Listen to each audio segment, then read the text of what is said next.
está justamente uno de los protagonistas de esta sesión, es el titular del bloque del Frente de Todos en la Cámara de Diputados, el diputado Máximo Kirchner. Diputado, ¿cómo le va? Buen día.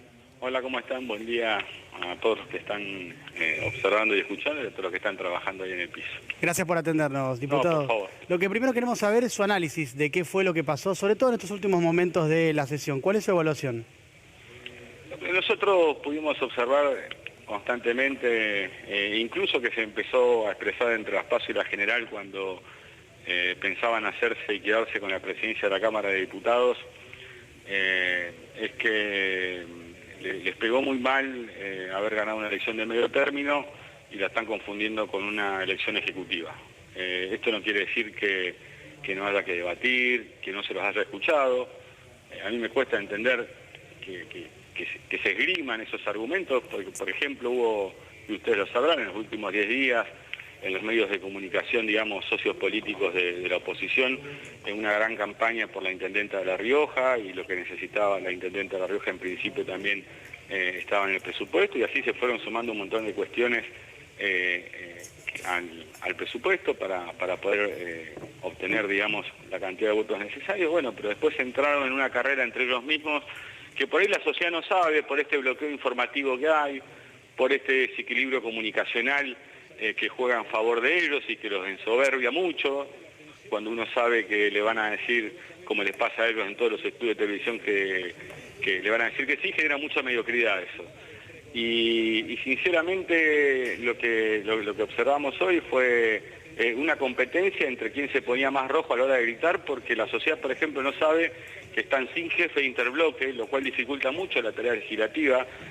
Usted imagínese que hay cuestiones muy menores por ahí para la sociedad que no tienen por qué conocerla, como tarea parlamentaria, donde vienen más de 8 o 10 personas, cada una se identifica como un jefe de bloque, uno de 3 personas, o uno con un monobloque que es soledad y ajuste, y así andamos por todo este tipo de cosas con las que tenemos que lidiar constantemente, y eso se expresó. Hay gente de la fuerza, digamos, opositora que no se mira a la cara cuando tenemos reuniones. Entonces creo que hay una situación que, aparte, al resolverse, creo, en el día de la fecha, la convención radical, juegan a ver quién es el más duro y se olvidaron del país, ¿no? O sea, bueno, habrá presidente de la Unión Cívica Radical, pero lo que los argentinos y las argentinas no tenemos es presupuesto. Un presupuesto que tenía, por ejemplo, la actualización por RIPTE y ley, que fue lo que hicimos el año pasado desde el bloque del Frente de Todos, de ganancias, por ejemplo, para los trabajadores para subir el mínimo imponible. Entonces, todo este tipo de cosas que vimos, bueno, fue una competencia entre ellos, a ver quién gritaba más. Me llamó la atención de un diputado que decía que no había diálogo, y yo había estado dialogando con él a las 12 de la noche a ver si se podían abstener y de esa manera vehiculizar, digamos, la aprobación del presupuesto, un presupuesto que obviamente, a mi entender, no es el presupuesto que todos queremos, pero es el presupuesto también que podemos, un presupuesto que, a mi entender, sí tiene un gran error, pero es el error que no le interesaba a la oposición, que es que no está incluido el acuerdo vigente con el Fondo Monetario Internacional. A los argentinos y las argentinas no hay que mentirles y hay que decirles la verdad. Hay un acuerdo vigente con el Fondo Monetario Internacional que firmó Mauricio Macri, que muchos de los integrantes que están en esta bancada, que llama poderosamente la atención, porque no estamos hablando de gente novata o inexperta.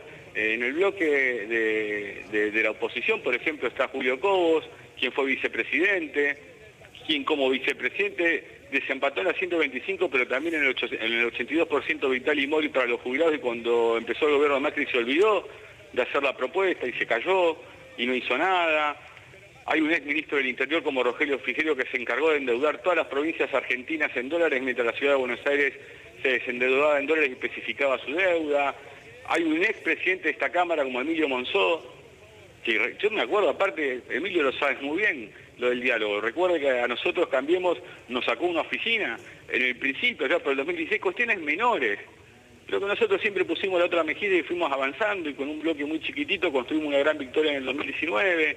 Está la ex gobernadora Vidal, que perdió por 20 puntos en la provincia de Buenos Aires y se mudó de candidata a la ciudad de Buenos Aires porque no le daba electoralmente para la provincia. Está Diego Santilli, que llama poderosamente la atención lo de Diego Santilli también, el comportamiento que tuvo, un ex vicejefe de la ciudad hasta hace días, gente con experiencia que sabe lo que significa tener un presupuesto o no. Y es larga la lista de gente que ha tenido cargos muy relevantes en la sociedad argentina para que tuvieran este comportamiento patoteril, que no tenía razón de ser. y que la verdad que una vez que habíamos acordado pasar a comisión por pedido del presidente Alberto Fernández a una sesión que Martín Guzmán nos pidió que convocáramos para este jueves, bueno, nosotros lo que hicimos fue escuchar la palabra del presidente y yo como jefe de bloque interpretarla y también el presidente de la Cámara y hubo un cúmulo de agresiones mientras teníamos que votar el regreso a comisiones para seguir discutiendo, porque teníamos la vocación y empezaron con una catarata de discursos que aparte, imagínese, al ser tanta gente hablaban como jefes de bloque, no se ponían de acuerdo entre ellos, se peleaban. A mí mucho no me llama la atención tampoco, ¿no? Porque así gobernaron también. Me da cierta pena a mí sí el radicalismo, porque tuvo la ñata contra el vidrio durante el gobierno de Macri y hace estos papelones ahora. Bueno, ahora elegirá presidente y veremos cómo le va, pero realmente uno siempre ha estimulado el diálogo, nunca brotó de mí un insulto hacia ellos, y lo que uno hizo cuando le tocó intervenir la palabra fue describir los cargos que habían ocupado importantes dirigentes políticos de la oposición y describir también que ellos eran los que habían endeudado a la Argentina en 44.000 millones de dólares y eso ellos lo toman como un agravio. Si ellos lo toman como un agravio, eso imagínense cómo lo toma mucha gente que no pudo ni decidir, porque eso ni pasó por el Congreso. Entonces creo que realmente lo que siguió hoy es bochornoso, quisieron aplicar un número que votó la sociedad, eso es cierto. Yo recuerdo que Cristina en Tecnópolis lo dijo muy bien, no se olviden que son aquellos que nos dejaron sin presupuesto en el 2010 y lo volvieron a hacer ahora, y sería bueno revisar desde el 83 a la fecha cuántas veces un gobierno pasó por este tipo de situaciones, ¿no? Diputado, usted recién viene a